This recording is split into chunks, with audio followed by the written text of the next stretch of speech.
Team ni Tropang Giga select Jalen Brown. Ay, Jared Brown pala. Jared Brown.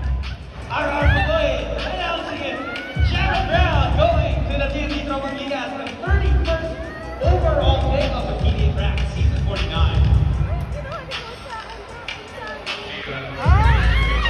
Sa atin na yun.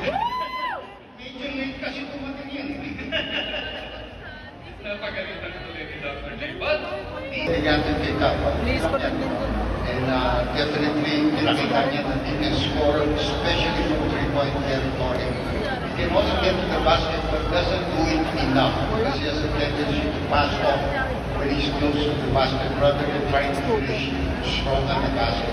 But he can be a big help because you can see that there was a marked improvement from his early games. And he might get a chance with TNT, who certainly may use it because they will have one.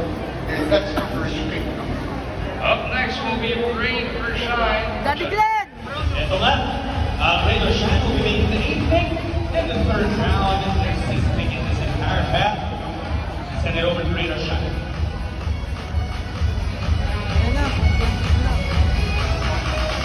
Rain or Shine sa next. Darwish Medeli. Darwish Medeli! He's